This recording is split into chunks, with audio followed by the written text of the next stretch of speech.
Je me trouve actuellement devant l'ambassade de France à Phnom Penh, où se tient le scrutin des élections européennes. 3000 électeurs français sont appelés à voter. À la mi-journée, ils étaient 300, soit 10% à avoir fait cette démarche, contre presque 15% en 2014 lors du précédent scrutin. Les électeurs sont appelés à choisir entre 34 listes différentes. À l'intérieur, 34 panneaux d'affichage sont à la disposition des différentes listes. Cependant, seulement 13 sont utilisées. De nombreuses listes n'ont même pas de bulletin de vote puisqu'on en trouve seulement 16 sur 34 dans le bureau de vote au consulat. Jusqu'en cette fin d'après-midi, tout s'est bien déroulé. Ces élections des députés de l'Union européenne concernent directement le Cambodge, puisque l'Union européenne et les États membres ont versé l'année dernière 150 millions d'euros d'aide publique au Cambodge. De plus, le Cambodge bénéficie d'exonérations de taxes douanières sur ses exportations à destination de l'Union européenne. Cependant, depuis février dernier, une procédure est entamée. Elle durera 18 mois pour mettre fin à cette exonération en fonction du résultat des études, recours et négociations qui sont actuellement en cours. La fin de cette exonération représenterait un très gros manque à gagner pour le Royaume, puisque les exportations de produits textiles représentent 80% des exportations cambodgiennes. Et parmi elles, la plus grosse partie est à destination de l'Union européenne. Et je retrouve à la sortie de l'ambassade Pierre Laurent, bonjour. Bonjour. Des pourparlers, des négociations ont lieu actuellement entre le Cambodge et l'Union européenne qui mettront peut-être fin à l'exonération de taxes douanières dont bénéficie le Cambodge. Quel est votre avis sur cette question? Vous tombez bien. J'ai sur Facebook lu la réaction d'une dame qui disait « Pourquoi s'en prend-on à ce pays pauvre ?» comme le Guatemala ou le Venezuela. Alors j'ai fait une longue réponse disant « D'abord, ce n'est pas un pays pauvre, c'est un pays dont la richesse est détournée par quelques familles proches du pouvoir. Ensuite, les alarmistes qui disent que ça va supprimer des milliers d'emplois, c'est les mêmes qui pensent que on ne peut pas faire diminuer le chômage sur la suppression des taxes. D'abord, ça ne peut pas se faire avant 18 mois, tant qu'ils aient plus de négociations. En plus, quand un pays s'assoit sur des droits fondamentaux, le Cambodge n'est pas signataire des principales conventions de l'OIT sur la liberté d'organisation, le droit syndical, etc. Comment fait-on face à ceux qui s'assoient sur la tête des pauvres ?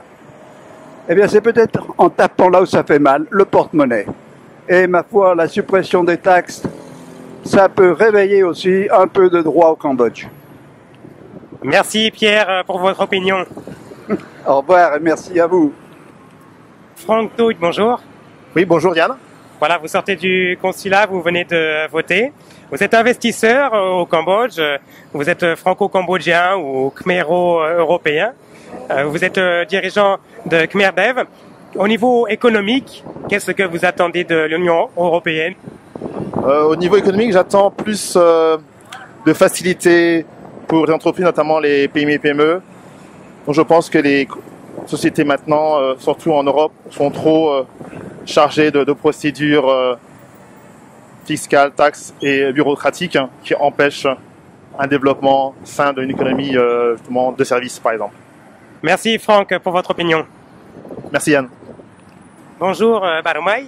Bonjour. Voilà, vous êtes franco-cambodgien ou khmero-européen, comme votre père que je viens d'interroger. Franck, vous n'êtes pas allé voter, même si vous êtes allé dans le bureau de vote, puisque vous êtes beaucoup trop jeune.